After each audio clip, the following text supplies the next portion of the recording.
Hi, and welcome to the Animal Training Academy podcast show, the show for animal training and behavior nerds, where I, Ryan Cartledge, interview the world's most proficient animal training and behavior geeks. We're absolutely thrilled and grateful to have you here with us today. So make sure you hit that subscribe button on whatever you're listening to this on so that you don't miss a single episode. Each episode of this show is brought to you on behalf of the ATA membership. And if you like the conversations in this episode, then you're invited to continue them with like-minded behavior nerds within the membership area, which you can find out more about at www.animaltrainingacademy.com. You'll get access to twice monthly live web classes, the back catalogue of previous web class replays, plus a huge library of videos and projects to help problem solve your training challenges. Plus, we're a sociable bunch with an exclusive private Facebook group and forum areas. It's like a Netflix social media platform for animal behavior geeks.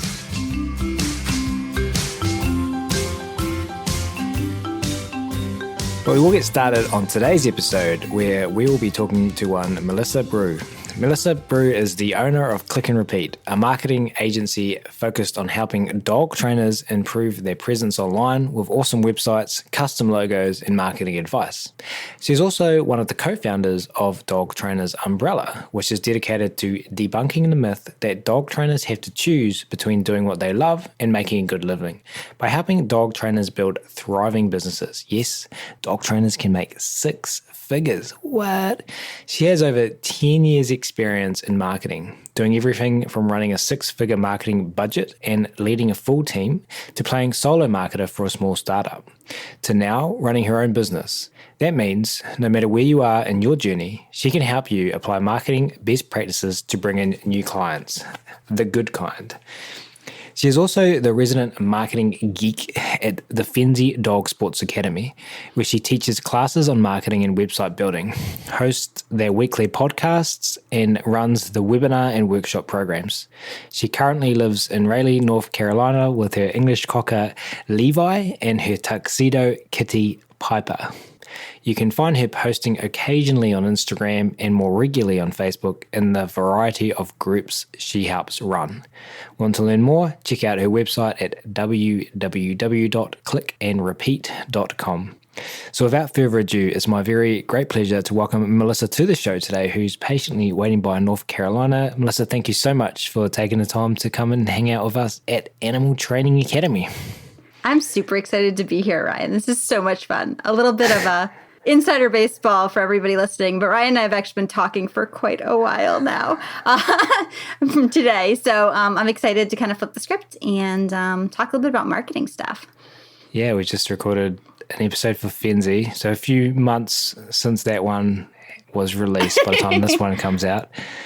I'm more organised than I've ever been in my entire life, and we've got podcasts scheduled for the next couple of months. Thanks to Rose Horn, ATA's Jedi Master. But hey, I want to shout out and let people who might not be aware know the contribution you made to Lemonade Conference. I know that was such a appreciated and attended event from Animal Training Academy members and members of our audience. And I think you're one of the few people I know of that has a life that has tasks in it similar than I. So running the Fenzi web, what do you guys call them? Webinar workshop programs? I call them web classes. I feel like 5 years ago, everyone was really confused about what a webinar was. Now people know. So I chose web class and we're kind of stuck with that. And I kind of forget they're called other things. But also in doing the podcast show for Fenzi, but also you put a ton of effort into the Lemonade Conference and organising that. So gratitude to our audience for the ripples that the work that you're doing is making around the globe, all the way here in New Zealand. Yeah, it's certainly a big project, but it's so much fun to put it together, and it's so awesome to see the impact it has on the community. How excited folks get, how into it they get, and all the fantastic learning that happens, right? We have such a great set of presenters, including you. You came, you talked for us this year, which was awesome. That was fun. It was good to hear your story there. So, and so are you doing every single webinar and workshop on Fenzi, or is there a team of you? How does that work? So I run the programs for the most part in the back end. So the webinars, I schedule them, I show up and host them most weeks. So folks that join us for webinars on Thursdays are very used to seeing my face. I do, for the longest time, literally, that was my life every single Thursday. Recently, we've added some folks to the Fenzi team. So Amy and Terry occasionally cover for me now for webinars. For the workshop program, on the back end, we do have a team that helps out. But again, I'm the one kind of coordinating with the presenters to figure out when things are going to happen and making sure that all the pieces kind of come together, right? So making sure that things get added to the website and folks log on to watch their presentation for the day that it's actually there for them. So. And that's a pretty amazing job. Yeah, I kind of grin when I say that word. I don't like that word. That word you don't like, yeah. The thing you do to put bread on the table. What you get to connect with all of these amazing humans and animal trainers consistently on a weekly basis. What's your favorite part about doing that job? Oh, goodness. So FDSA is overall a fairly small chunk of my week. I do about 10 hours a week for them. But specifically the work I do there, I think it's been a really neat opportunity to get to know people in the industry who I might not otherwise have had a chance to have a personal relationship or conversation with, right? So because I host the podcast, if there's somebody like a Ken Ramirez that I'm like, I would love to have a conversation about his book, I get to invite him on and I get to actually ask him about the book, right? I talked to Kathy Sadeo last week. It'll have been quite a while by the time this comes out, but we had a huge conversation last week all about some of the stuff she's doing with her Lima Beings project with her and Chris Pockle, and just like being able to have some of those behind the scenes conversations and then record bits and pieces of that and learn from, for lack of a better term, the greats, right? Like the industry greats. It's such a privilege, and it's so much fun to be able to sit down and say, you know, I was thinking about that thing and you talked about XYZ and here's what I got out of that. And was that kind of where you were going with it? And to be in that situation where they're, you know, engaging in that conversation, it's just so fun. Is there any particular piece of content or episode that kind of really resonated with you? For example, one for me was Petra Edwards talking about her journey of compassion fatigue and burnout, and that kind of made me go, oh, wow, like I am experiencing some of these things. And, you know, I'll never forget that. Is there any similar experience you've had creating episodes? Yeah, absolutely. So one of the early episodes that had a big impact on my training. So specifically, you know, a lot of what I do in my life is business related, right? But folks listening at least will appreciate this from the training perspective. I was talking to Sue Alsby, and she said something, and I'm totally going to misquote her, but she said something along the lines of, you wouldn't leave the house without getting dressed. You shouldn't train your dog if you don't have their focus, right? And that was like, it's such a small, obvious piece of advice, right? Of course you need your dog's attention before you start to train something. But at the time I was working through some of Deb Jones' materials around focus and how you kind of teach that and get that buy-in. And the two pieces just clicked in my brain. And really kind of changed how I think about structuring training sessions and making sure that I have my learner opt in a really obvious way before I try to teach anything new, right? So for me, that was a big aha. And how does that make you feel if you reflect? And I don't know if you have, but I'm sure you get, if you're like me, you get people writing in and expressing gratitude and sharing what little one-liners or stories that guests shared that had a similar influence on their training and on their life than you just shared with us. How do you feel about, I mean, that the ripples that the work you do can create that you're probably not even aware of? Yeah. Sometimes it's almost overwhelming, right? Like somebody will reach out and they'll be like, this had such a huge impact, or I feel like I know you because I listen to the podcast every week. And I love that. I totally love that people are being positively influenced by the work that I'm doing.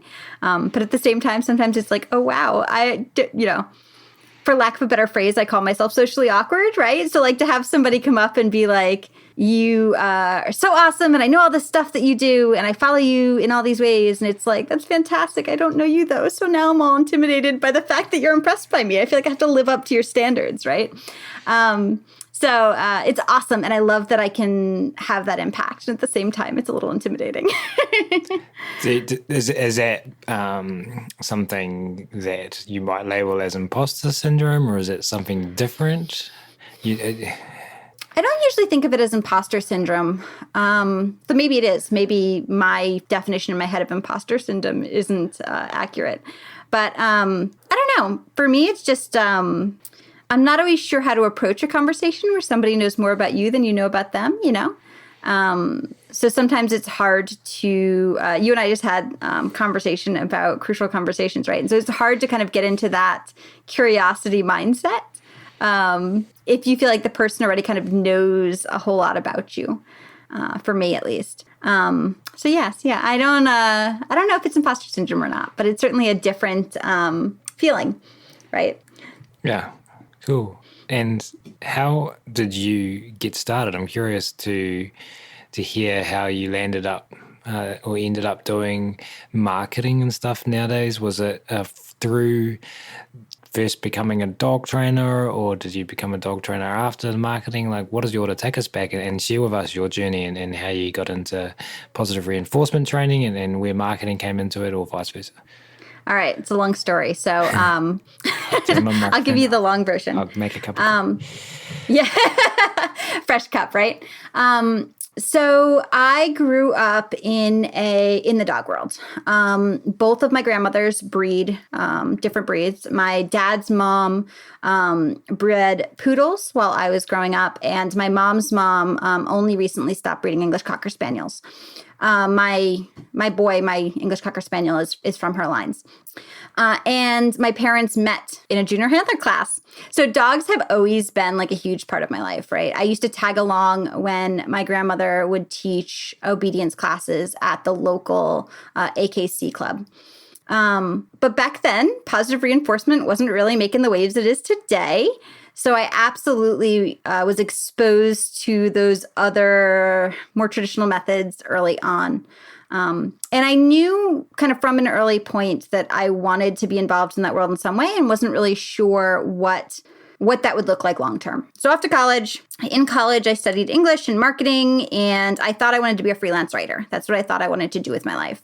Work for myself and write for magazines primarily. Or maybe be a book editor, or maybe edit videos, or, typical college stuff.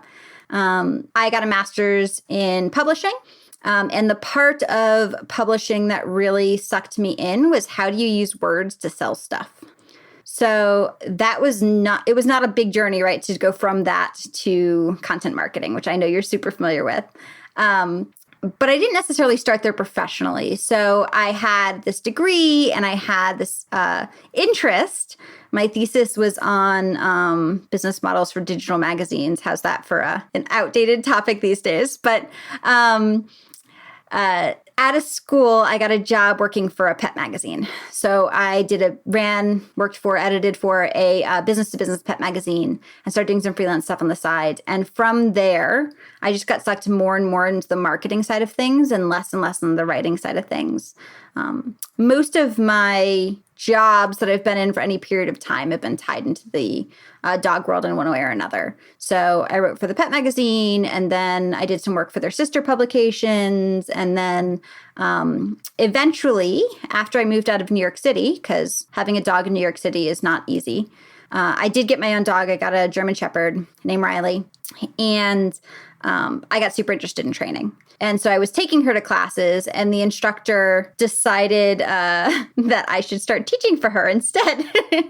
So I got sucked into that world, and I did some training on the side for a while, only part-time, while starting my own business. So about then is when I started actually running my own stuff, doing, at that time, mostly editing stuff.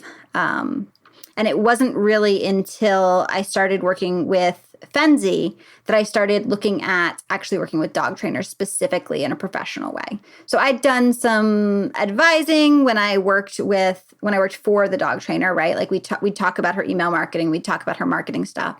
But it wasn't really until I was offering those things to FDSA as a client that I began to recognize the need in the industry for that stuff and began to kind of get sucked into all of that world. But pretty quickly after beginning to do that stuff, it was really clear there was a big need for it.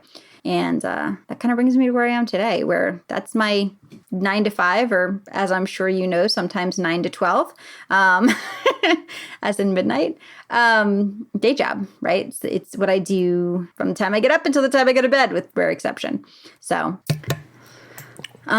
specifically for FDSA, because I get this question a lot. How did you end up doing stuff with FDSA? And it's played a huge pivotal role in deciding what I wanted to do with my life as an adult, and what my goals are going forward. I showed up at camp as a volunteer. So FDSA once a year hosts training camp. It's an in-person event. It's coming around next May in Ohio for those listening who are in the States. And all I did that first year was volunteer. So I followed around an instructor. I helped them show up to their things on time. I made sure they had their water and their snacks and their whatever, right? But afterwards, I was very sure I wanted to be more involved. Very sure. And so I reached out to Terry and I reached out to Denise and I was like, hey, are there ways for me to be more involved? Are there ways for me to step up in the FDSA community and play a bigger role? And they were super responsive to that. And we're like, okay, well, here's a thing that we need some help with. Are you interested in doing this? And at the time it was processing scholarship requests.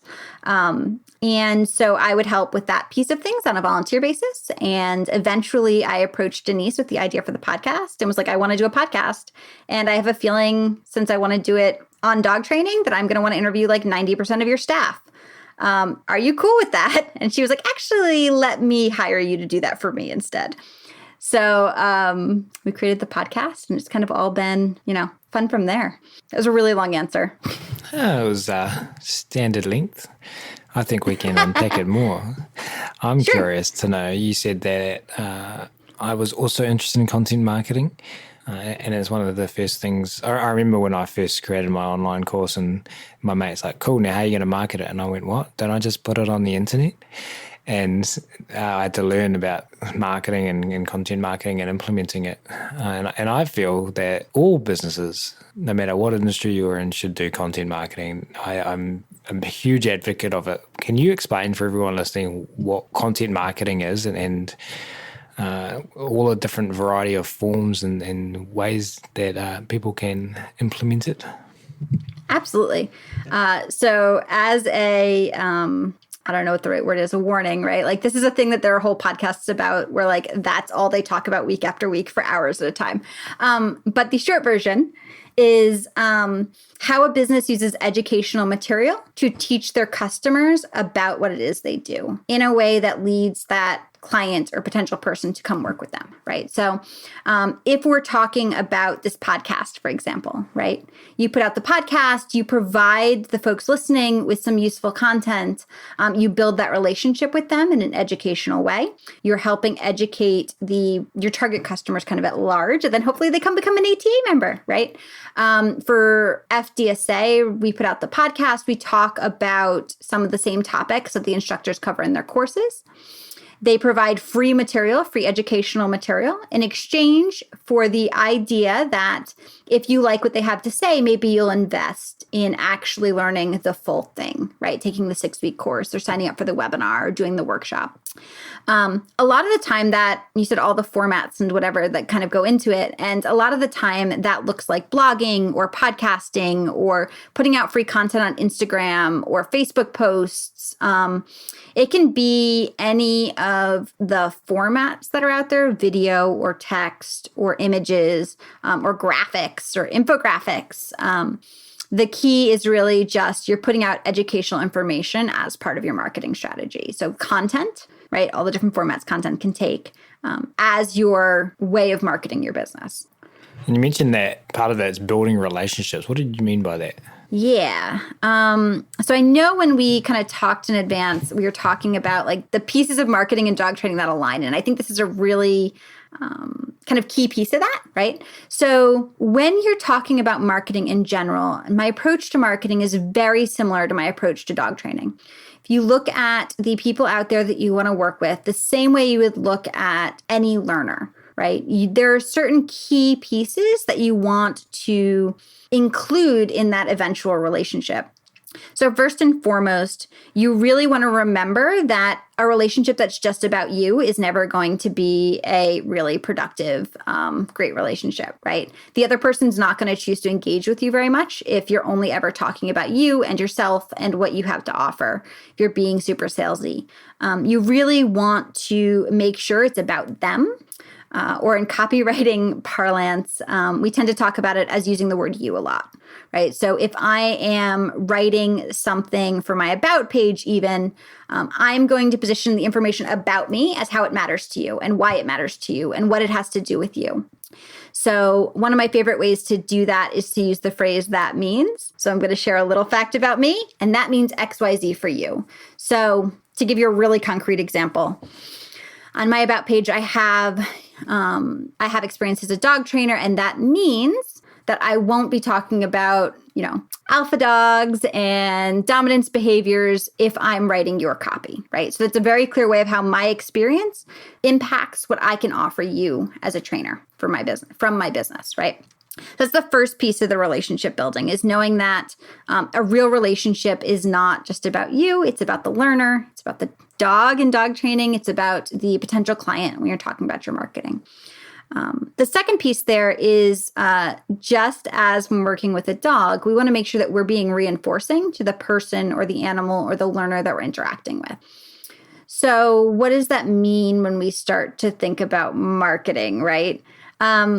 In a training context, I think people really understand, dog trainers really understand the idea of increasing the likelihood of a given behavior by adding reinforcement, right? You look for what you want, you reinforce it, you add something good to the picture. In marketing, what that's going to look like has to be thought out pretty carefully. You have to be pretty strategic about that. So if we're looking at writing an email, maybe we're going to include something funny or entertaining or educational, right? How are we going to make sure when somebody opens that email, it's not something they immediately get rid of, delete, archive, send to spam?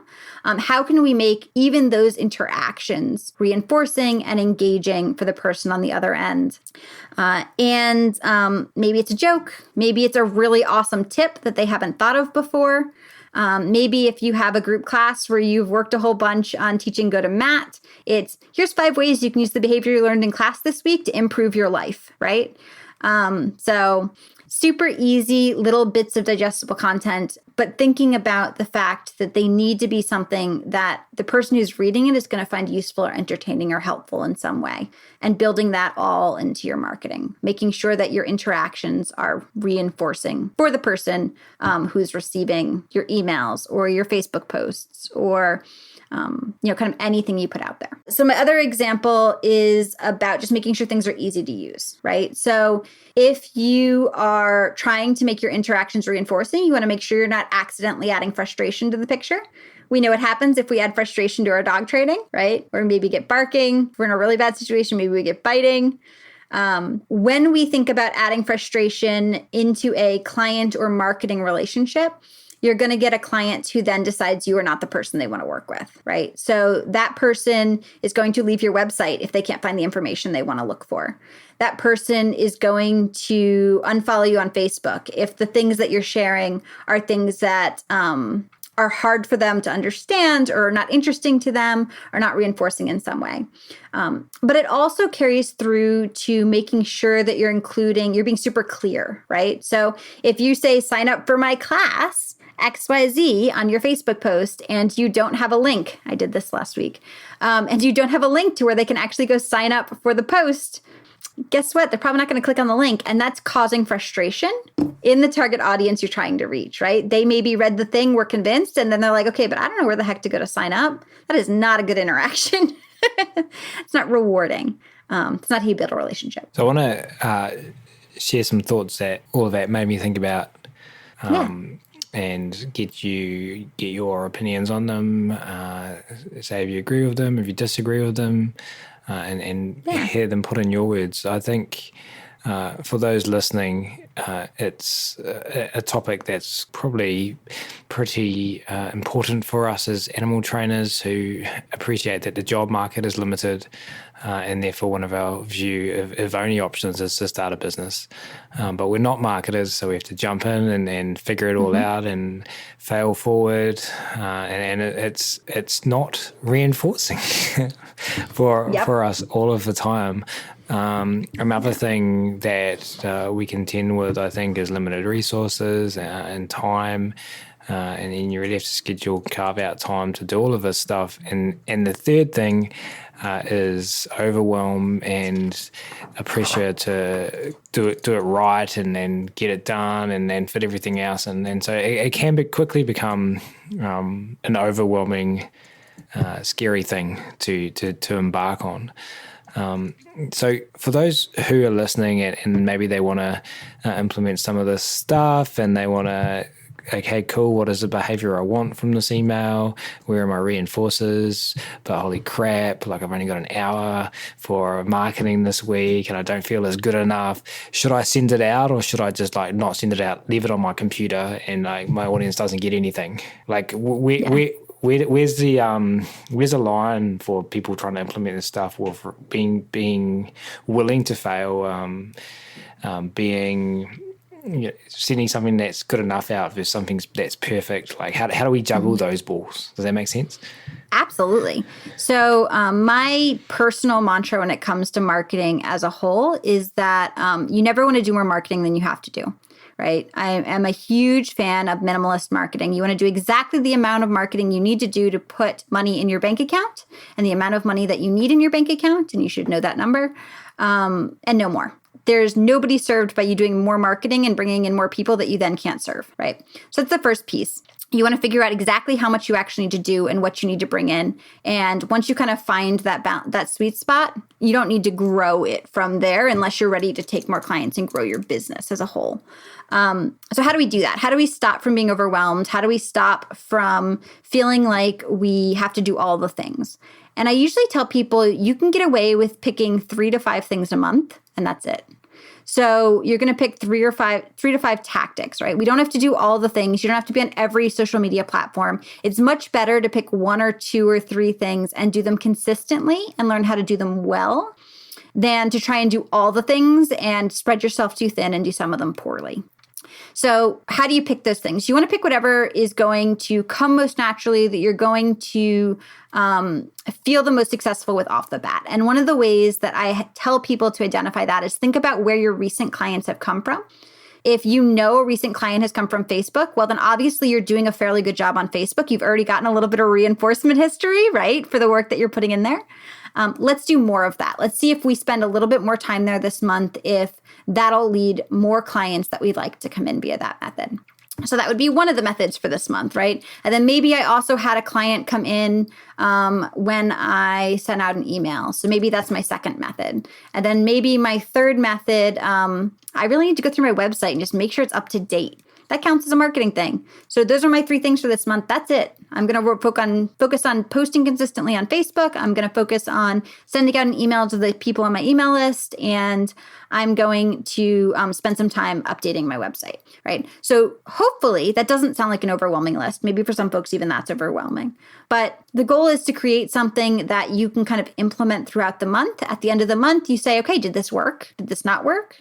If it didn't work, let's get rid of the pieces that didn't work. Let's put something else in their place. But let's stick to about 3 things, right? We don't want to try and do Facebook and Instagram and TikTok and Clubhouse and a podcast and redo our entire website. Like, it's really easy to kind of get sucked into that vacuum where you think you have to do all of the things all of the time. And exactly like you're talking about, it's like the perfect recipe for burnout. Whereas if you can identify a few tactics, and it does take a little bit of time, right? Where you are finding that when you spend time there, it leads to actual clients. You actually get business from those sources. That'll build your own reinforcement history for doing it. And it'll lead to growing your business because you're actually bringing people in, you're spending time there, you're seeing a return on your investment. So that's kind of my biggest tip when it comes to not getting completely overwhelmed with some of the stuff. I know there were some other parts to that question. So do you want to remind me what else in there you want me to address? No, I don't. I want to ask more questions. You can ask more questions. Go for it. Well, I got lots. I like that. I like your contribution about being consistent, and I think it's been interesting for me from somebody who already had an established online business at the start of the pandemic to watch others kind of enter this conversation and this area of their business and work their way and fail forward in the same ways that I was doing when I started ATA, which was a lot of failure, like a whole year of failure before I sold my first $1 trial, and I told my wife we made $1 that day, and she told me to get a job. And also recently, so bear with me. This question is a question, but it's long. Go for it. Also, recently we did a promotion, and it was a promotion, but it was like we're changing websites and our prices, and our currency is changing and our price is going up. That's information. If you want to lock in legacy pricing, do so now, and you can have it for forever and ever until you cancel. And we got about 80 new ATA members, which was really exciting. And I was asking people like, hey, welcome, what made you decide to join? And the response was consistent among many of them that they'd been listening to the podcast show for years. And it really reinforced me for I'm always saying, got to be consistent. You got to show up. No matter how you feel, you got to show up. And so my question is, nearly there. My question is, how do you know if it's working? Because I view what I do as a marathon. It's not a sprint. I'm not going to make a podcast and then we're going to get 10 people registered for our membership. They're going to listen to the show for years, and then they're going to become a member. And also what I learned from the podcast you mentioned earlier that are specifically about this stuff is for someone that's interacting with your business, it might take them 7 times of seeing your stuff online before they go, oh, now I know who that person is. I have a relationship with them. It's reinforcing. It's easy. And I think they can solve my problem. Let me invest. How do you know if what you're doing is working if it does take that long? That's a really big question. Nothing like the easy ones, Ryan. So to step back a little bit and give you a little bit of marketing background, right? So a little bit of context for my answer. The short version is KPIs, key performance indicators, and knowing what those are. The longer answer is just like in dog training, we don't lump, we split. We're going to split. So when we talk about marketing, usually marketers think of all marketing as one of 3 steps in a process. So the very first step, the top of your marketing funnel, if we're talking in marketing language, is just getting somebody who's never heard of you before to know that you exist, taking a stranger and making them an acquaintance, right? So what does it take? What things in your marketing tactics list kind of fall into that bucket? And then in that bucket, what is the very next step they need to take? And so when we're looking at, is a thing successful? Okay, what is the very next step? So for you, for the podcast specifically, my guess would be a stranger has never heard of the podcast. Maybe they listen to an episode and they become a subscriber. So that would be that first step. So is your subscriber number going up? Podcasts are notoriously terrible for tracking metrics. I know this. I'm sure you know this. They're so hard to use for this example, but I'm going to go with it anyway. Are you seeing people go from casual listeners to actual subscribers? Is your subscriber number going up? Is your download number going up from week to week? If the answer to that is yes, you've got an indicator that it's probably working. That is probably your KPI, key performance indicator, for that marketing activity, right? So that's the thing that we're looking at to decide, is it working? Is it not working? Yes or no? And that sounds really complicated, but basically if we put it in dog trainer language, right? So we're setting criteria and we're figuring out how successful our criteria is at being met, right? So that's kind of that piece. To back up and give you that context piece again. So that's the first step, right? Stranger to knowing you exist, stranger to acquaintance. Once they know you exist, the next step in the marketing funnel, the next like bucket of marketing activities is getting to a place where you know that they exist. Because somebody can be a subscriber on the podcast and you may not know their name, you don't have their contact information. You kind of have a way of reaching out to them if you include something at the beginning or the end of the podcast and they happen to listen to that episode. But that's a little hit or miss, right? You don't have a lot of control over that situation. So the next piece of the funnel would be, okay, how do I get this person so that I have their name, I have their information, and if I have something that I think will be helpful for them, I have a way of sharing it with them beyond the podcast, beyond just the thing that they're anonymous to me, right? So maybe that's trying to get people on an email list. That's usually the tactic, especially for online marketers, that comes next. You get people from a casual thing where they know that you exist to getting on an email list. Now you can contact them when you have something new, when you have something exciting, when you have something educational or helpful for them. And then the final kind of step in that funnel, right? The final bucket, the 3-piece. So we've got stranger to acquaintance to now you know that they exist. You have their contact information. You can reach out when you need to. And the final step is how do we take them from being that person who you have their information and actually gets to the point where they're ready to think about buying something from you. So making that purchase. And so that may be kind of within your email marketing plan, still that same tactic, still the same tool, just how you use it is a little bit differently. So maybe then you email them out and say, hey, sign up for an ATA membership, right? When you actually make that sales pitch. Now, sometimes people skip a whole bunch of steps in the funnel. That's fine. That is great. We love it when that happens. If somebody listens to the very first episode of the podcast and then immediately goes and signs up for a membership with ATA, like, woohoo, it's time for celebration. But when you're trying to evaluate if individual tactics are working, you want to split it down like that. You want to think about what's the very next step they need to take in getting closer to the bottom of that funnel and getting closer to making a purchase. What does that look like? How finely can I split that? And how many people are moving from step 1 to step 2? So the example I usually use, which may be a little more useful than the podcast example, is a video that you share on Facebook, right? So maybe somebody sees the video. They've never heard of you before. You put a little bit of money into a Facebook ad and they see the video. It comes across their feed because Facebook shows it to them. They watch the video. Now they know that you exist. They know that you're out there and you're a thing and you offer dog training and maybe you could help them with their dog. So they decide to go follow you on Facebook. I did this with my hair salon. I've done this. Like there's a lot of instances and examples in my life I can point to where this is very similar to the process, right? So come across them on Facebook, follow them on Facebook. Ultimately, a need comes up in my life where I decide, yep, I want to do that thing. Maybe their dog jumps on, the example I usually use, the dog jumps on grandma or Aunt Mary, knocks her down. Well, now we've got a problem I need to solve, right? But because you're in my sphere, because I know that you exist, you're the person I'm going to turn to help me with that.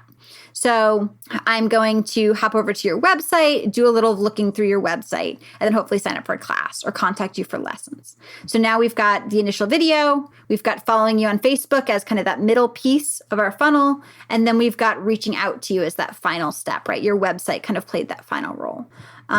So to go back to your original question, how do we know what's being successful? How do we know what's working, what's not? We split it down into tiny steps, just like we would with our training.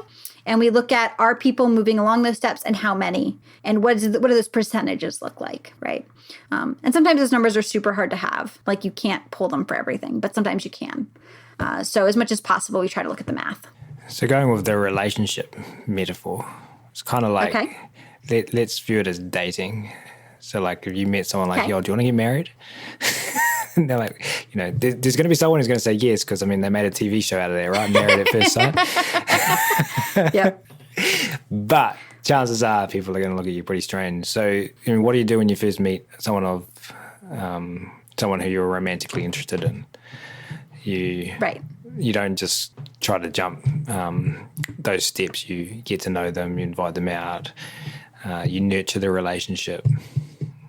You see if it's going to be mutually beneficial, and then you proceed. How do we know then? And I've always been an advocate of like giving people a huge amount of free value, the best stuff that we have to give.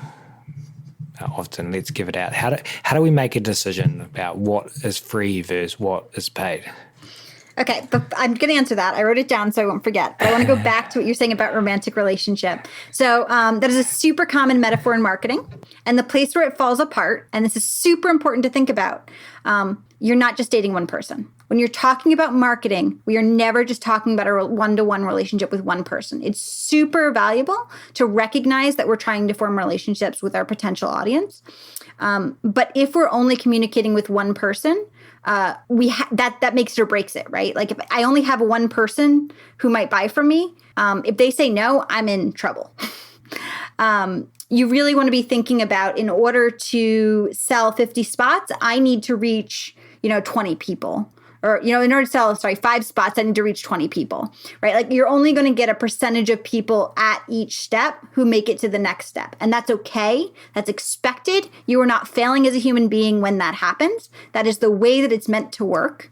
And the important piece is to make sure that you're kind of casting your net broad enough initially to bring in enough people in those early steps of your marketing funnel, so that people can trickle down through it.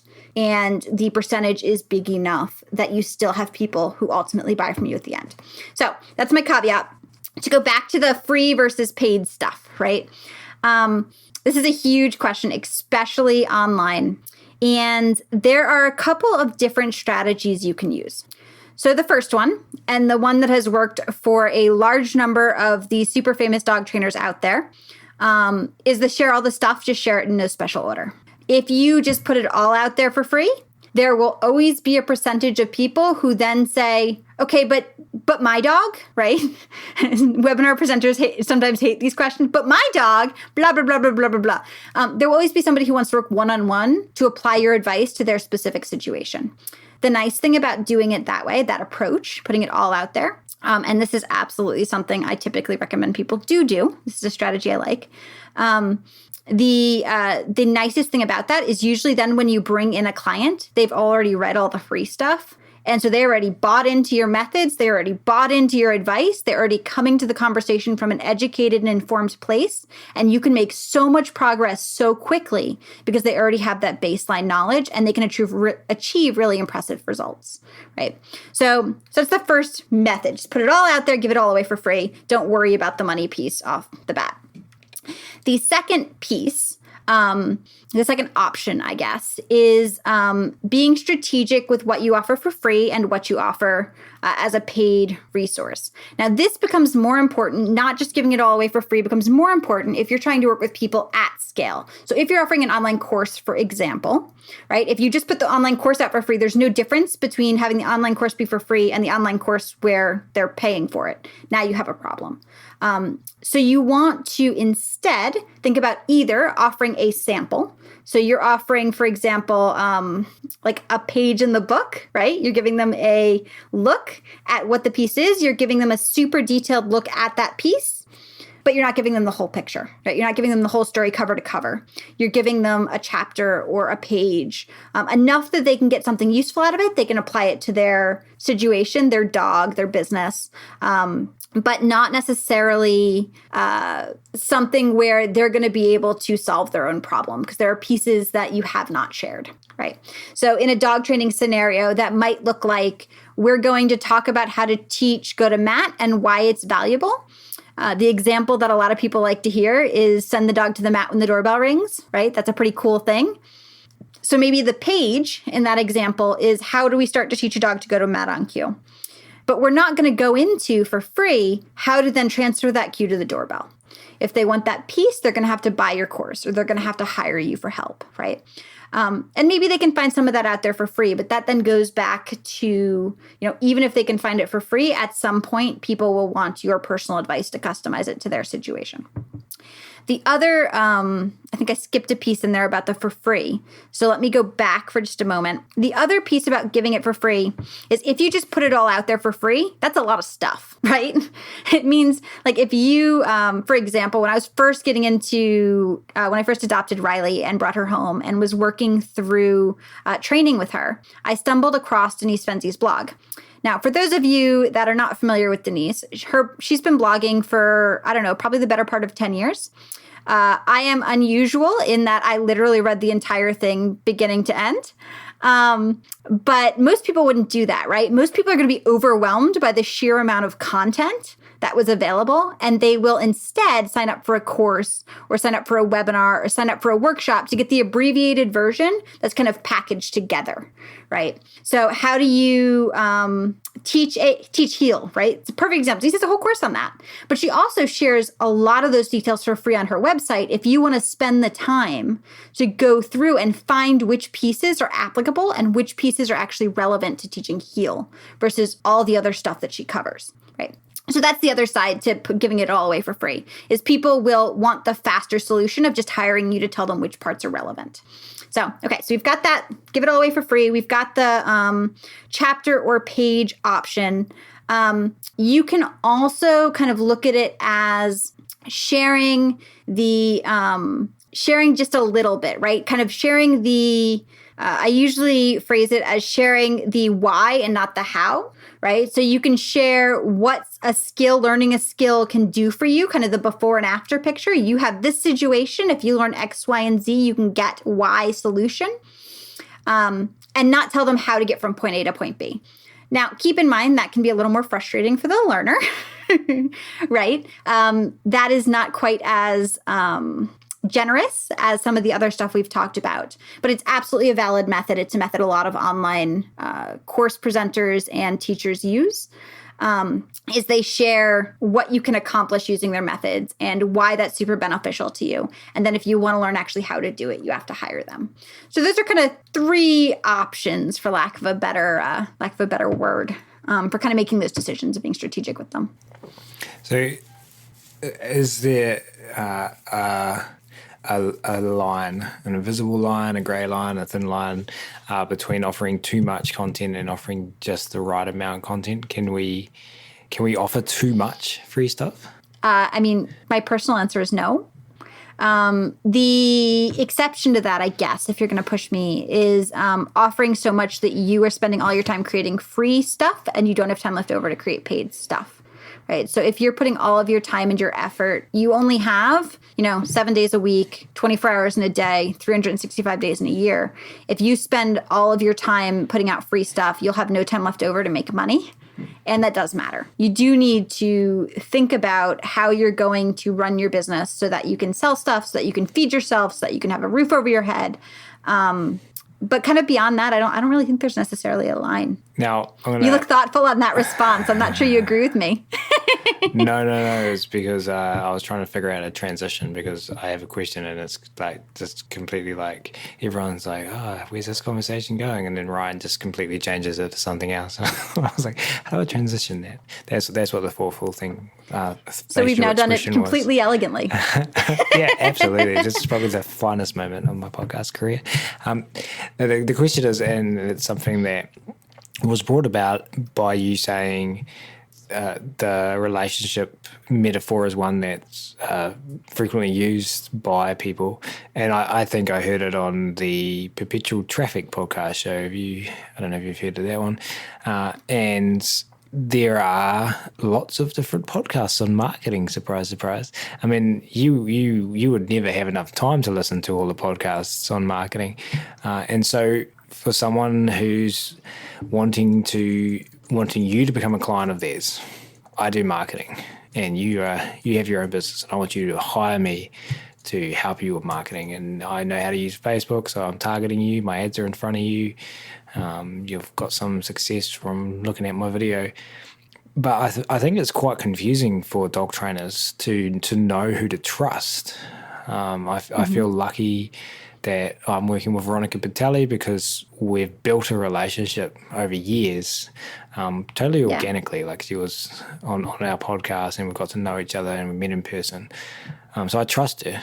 I have no questions about working with her, but I know that a lot of our members at ATA get confused and don't know how to choose someone to help them. It's a hard decision to make. What kind of things do you think, if we're looking for help with some of this stuff, we should be kind of trying to figure out about potential helpers?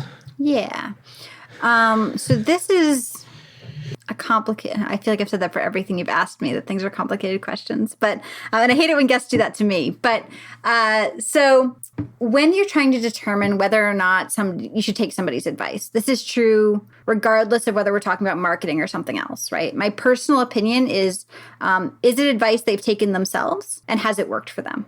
So if a lot of people, everybody has an opinion. Literally everybody has an opinion. We run a Facebook group with a couple thousand people in it where dog trainers are welcome to ask for advice, and they get advice. And they get advice from people who make $10,000 a year, and they get advice from people that make 6 figures a year, right? Like, and it's hard to differentiate between those two sometimes. But if you're in a situation where you're having a one-to-one conversation, or you're thinking about, should I follow this person, or should I take this person's general advice? As much as possible, I want to look at, okay, are they doing that themselves, and how well is that working for them? Is there any evidence behind what they're telling me? To kind of respond also to the part you said about there's so much stuff out there. There is not an industry with more free content in it than the marketing industry. Marketers have bought in a big way to content marketing, and it means that anything you want to learn about when it comes to marketing, there is probably something out there on it for free. The big piece, at least for dog trainers, is looking at, okay, is this person even selling the same types of things, or are these strategies even relevant to the type of business I have, right? So a lot of your online marketers are talking about how to be an online marketer. If as a dog trainer, you do not want to run an online marketing business, that advice may not have much weight for you. You really want to know, how do I apply this, or is this advice tailored to somebody who's running a service-based business, somebody who's offering classes? And there are industries outside dog training, right, where that is true, and where you could find advice that's tailored to that type of a business, or where somebody is offering a one-to-one service like private lessons or in-home lessons.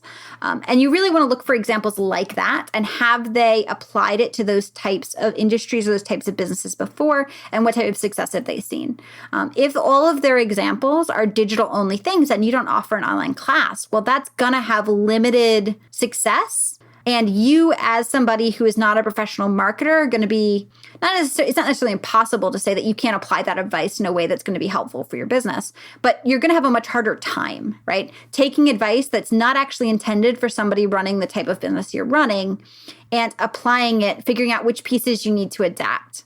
It's just like if somebody was to take one lesson with you and then try to open their own dog training business, right? There's just such a big hurdle there in terms of taking the little piece that they know and applying it to this much bigger scenario. And like, some people, sure, they may be super successful at that. They may immediately understand the idea of behavior principles, and they may naturally be a fantastic trainer. And there are absolutely fantastic born marketers out there. I would argue that Denise at Fenzi is one of them. Just like naturally those things make sense in their brain. And so once the principles are introduced, it's very easy to just apply them and start running. That said, that's really the minority. And you really want to instead look for things that are being suggested and talked about in a way where it's clear that they apply to the type of business you're running. Does that make sense? It does make sense. Yeah, thank you for sharing that. Hopefully that's helpful for you, the listener, if you're contemplating getting some assistance in marketing or anything to do with your business. Hey, I was going to ask you a question that I'd sent you before we pushed record today, but 56 minutes in, I haven't even asked you it yet.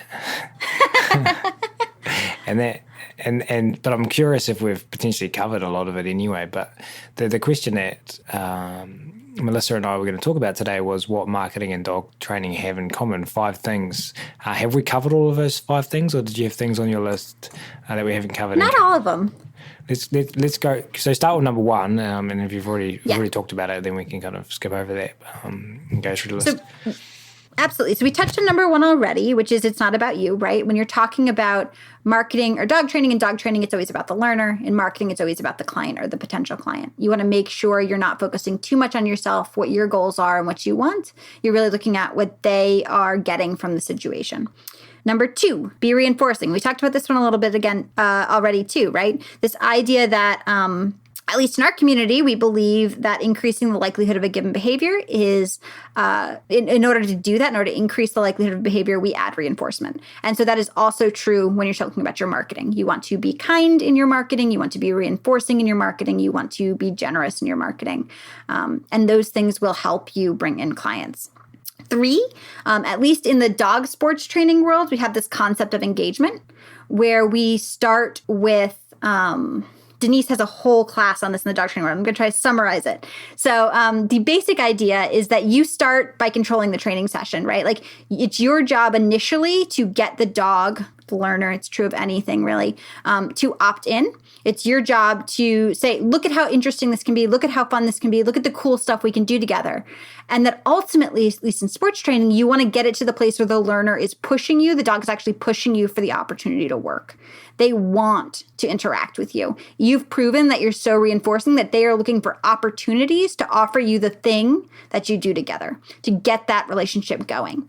And so that is also true in marketing. Initially, you're going to have to do a lot of work on the front end of the relationship to prove to somebody that your business is of value to them, what you have to say is of value to them, the information that you provide them is of value to them. But in the long run, if you're doing it well, if you're building that relationship well, you'll get to a place where they are almost insisting that they want to hire you, insisting that they want to work with you and nobody else, right? I actually had a fantastic sales call earlier today where somebody contacted me, and I won't say her name because I didn't ask for her permission, but where she reached out and she said, look, like, I know your work. I know the stuff that you do. I know how you're involved in the community. I want to work with you for this. And I don't care that like you haven't given me an estimate yet. We haven't, talked much about my specific project yet, but I know that you're the person I want to work with.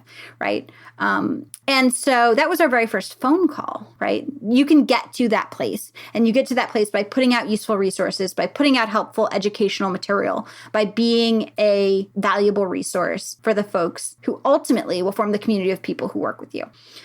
That's 3. So engagement. So we've got, it's not about you, be reinforcing and engagement. 4, we haven't talked about. So I'm actually going to skip 4, go to 5, and then come back to 4 because 4 is a little bit more chatting. 5 is what we started to talk about with making it reinforcing for yourself. This one's a little bit different than all the others.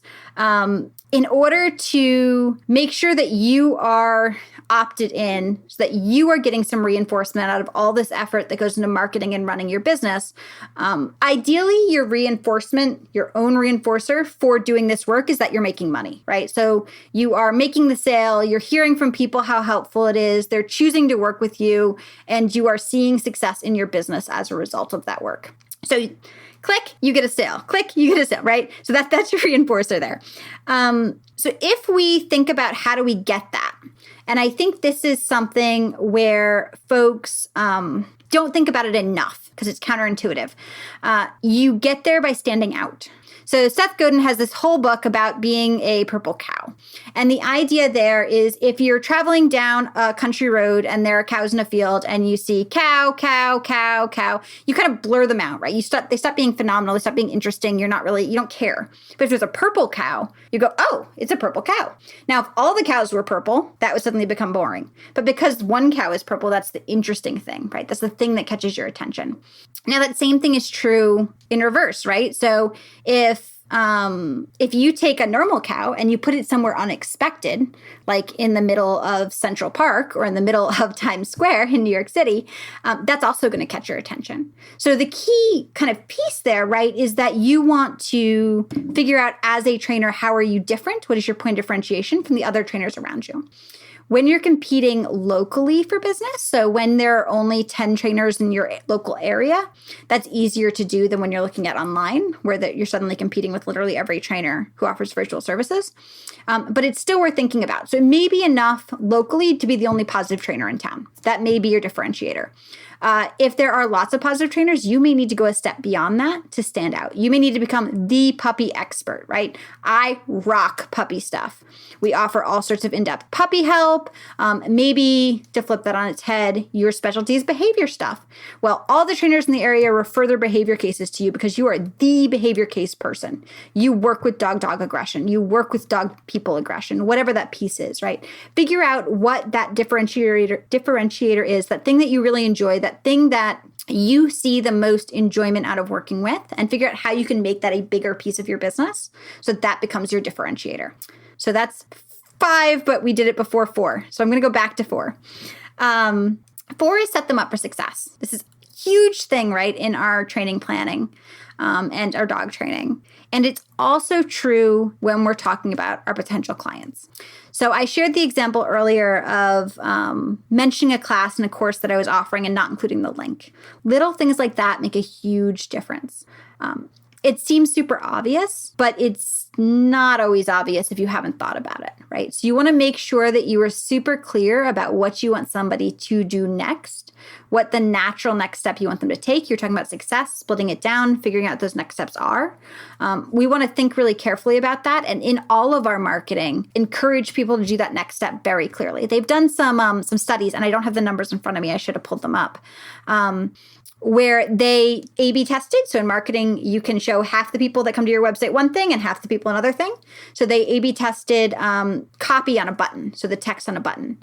And the difference between when you say click here for blah versus just, blah or whatever, when you specifically say the words click here, the number of people that actually click goes through the roof. There's a huge difference in explicitly asking for what you want versus kind of implying it and assuming people will figure it out themselves. So you really want to make sure that you're setting people up for success by giving them that information so that then they can take the appropriate next action. And that's true on your website. That's true in your Facebook posts. That's true in all of your marketing. That said, and this is why I said there's a little bit of conversation here, like you're talking about with that first date, when you are looking at a marketing tactic where the majority of the people who are interacting with you on that format or in that platform are people who don't know you yet, your call to action should not be then go buy the course, give me money. You want it to be something smaller, like go subscribe or add me to XYZ or go download a podcast or here's a free resource you can go click on to check out, right? You want to think about what the next little step is, split it down instead of trying to jump straight to buy the thing. But you do want to be explicit. You do want to be super clear. You want to make sure that you are communicating well what that step should be. Awesome. We have number 1 is not about you. Number 2, be reinforcing. Number 3, start with engagement. Number 5, make it reinforcing for yourself. And number 4, set people up for success. Sounds like positive reinforcement, animal/dog training to me. Yeah. Good. I'm glad to hear it. That was the intention. Now you can cut all except for that question out of the podcast and hit publish, huh? Well, I have a large list of questions here, but we don't have time, unfortunately. Fair enough. There is a question I do like to ask everyone, though, and I'm curious to hear your thoughts on it, and feel free to stay on the marketing subject or deviate off into some other area of animal training. But I'm curious what you want to see happen over the next 5 to 10 years in our community. Absolutely. That's a great question. And I am going to stick in both the dog training and the marketing realm for this. We started DTU kind of with this whole DTU's Dog Trainers umbrella, which we haven't talked much about today, but kind of the focus behind DTU was truly to help dog trainers understand the business part of their business so that they can be more successful. We just completed, and I'm still analyzing it, the report isn't out yet. It will be by the time people are listening to this. So we just completed a survey of the industry, and I had over 200 people participate. I think it was 260 or something like that. People respond who are all professional dog trainers. And the number of people in our industry who are still making what I would not even consider enough to live off of is really scary for the future of our industry, especially for our positive trainers out there. There are a lot of folks in the industry who are still making, they're working full time and they've been in the industry for 5 years and they're still only making, maybe 10 grand, maybe 20 grand a year. And I don't want anybody to feel bad if they hear that, right? That's not the point. The point is it's possible for you to make a lot more than that. It's possible. And most of them say that they would like to be making, $60,000 a year, $70,000 a year. I'm talking USD. I'm sorry. But people say they'd like to be making those numbers. Those are totally achievable goals. They really, truly are. And so what I would like to see happen in our industry in the next 5 to 10 years is see more of our positive trainers learn those pieces and how to get there.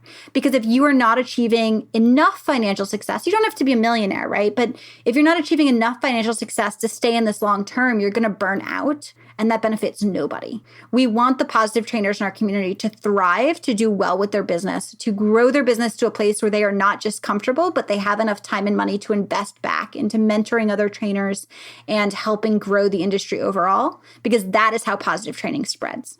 So that's where I want to see the industry go. That's where I'd like to see trainers overall go. And that's what we're trying to do with DTU. So do you recommend that trainers should learn to do all of this themselves, or should they hire someone to do it for them? And how, if we go to hire people and if we're not earning much at the moment, obviously that's a significant decision, and potentially not even a viable decision. How should we view spending that money on our business? Is it an expense, or is it an investment? Is it both? Is it something else? Oh boy. By the way, we're out of time. It depends. Yeah, right. Last question. So it depends, right? It depends on what your personal goals are for you and for your business. If your goals are that you want to run, well, first of all, let me take a step back. So my business partners at DTU are Michael and Jamie Bedell and Christina Hartgrove. And Michael and Jamie successfully grew they've written about this publicly, so I don't mind sharing numbers. They successfully grew a 6-figure dog training business with just the two of them. And Michael was the only one actually doing training. So one trainer and one person doing some of the admin stuff. And initially, Jamie was going to most of their lessons with him. So we're talking well within your 40-hour work week, right? So it's possible to do just solo without hiring a team. Or with hiring a part-time person, or hiring, a little bit of help. That said, Jamie has a business degree.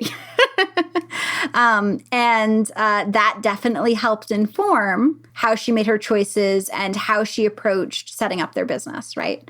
They made some significant changes. They learned some significant things that really kind of helped them reformat how they structured their business and allow them to accomplish those numbers. But the short version is it's possible. When it comes to hiring help and deciding whether you're investing or whether you're spending, I don't believe in investing if you can't afford it. I don't think anybody should spend money they don't have, unless you are very sure that person is going to bring in more money for your business. It's definitely a decision that takes some careful number crunching when you're looking at hiring help. I have a good friend right now who's in the process of hiring her first full-time employee. So she has a independent contractor who works for her as a trainer, and she's looking to bring on an actual employee who will train. And it's very much a catch-22 where you have to look at the numbers. You have to say, do I have enough demand that I can fill this person's schedule? And when they join the team, even if I have to take a cut a little bit in my personal paycheck initially, do I think I can fill their schedule and then eventually get to a place where I'm also filling my schedule again? And if you don't feel fairly confident that you can do that based on your current reserves, based on your current income, I would probably not hire. I will say that I've finally hired help for my own business after a long time not hiring help. And it can be amazing. It can feel so good. When you make a good hire, it can be life-changing. I am not telling you anything you don't know, Ryan. I brought on a marketing assistant last year, and then this year I've brought on a few additional team members in different roles. And having them on board to help me make sure all the bits and pieces happen and the bits and pieces that need to happen. It has truly been world changing for my business and for my stress levels and for my to-do list. But it changes it, right? It doesn't necessarily remove things from your life. It changes the things you're focusing on. So for me personally, I made the decision to hire. And now that I've grown from one person who works for me part-time to multiple people who work for me part-time, I'm having to rebalance my schedule again because I'm realizing how much of my time goes to managing other people and how much of an investment that is to be the boss I want to be for the people that work for me. Which is not a small thing or a small conversation.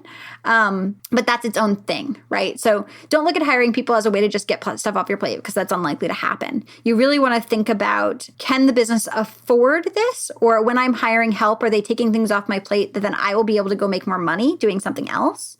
So, for example, my VA very rarely does billable work.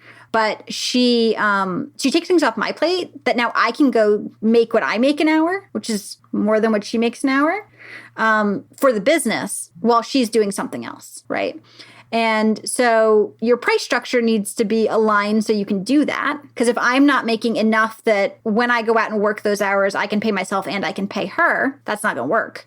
But as long as my price structure is aligned, so I make enough money when I go out and work for those 3 hours and she does work for me for those 3 hours, then that's when you want to hire. That's when you want to bring on help. That's when you want somebody else to do the thing for you, is when it's going to save you time that you can spend making money. Does that help? I feel like that's a really convoluted answer.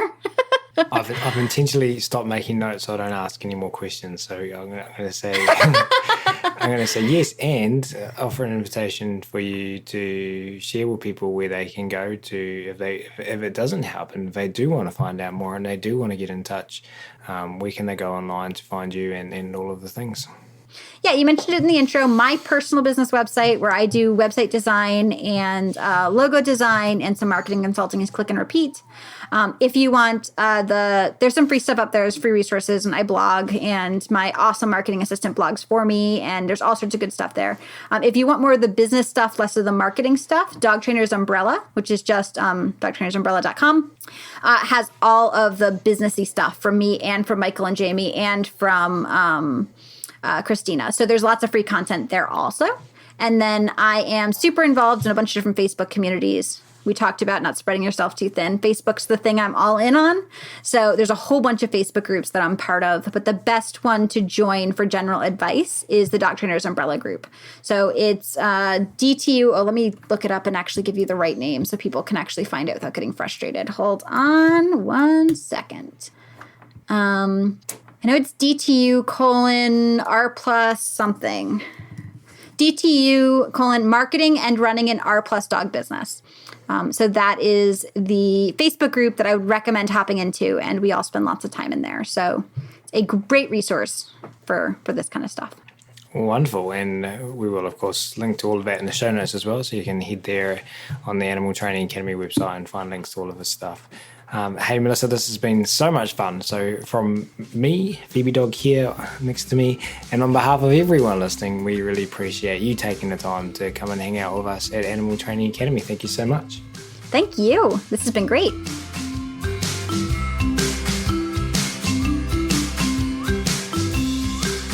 We do, of course, really appreciate all of you tuning in today as well. And if you have enjoyed this episode and you were interested in carrying on the conversation about working with our animals in the most positive, funnest, choice-rich ways, then as mentioned at the start of this episode, the Animal Training Academy community is waiting for you. Head on over to www.animaltrainingacademy.com and click on the membership button in the main menu to learn more about what members are describing as the Netflix social media platform for behavior geeks. That's it for this episode though.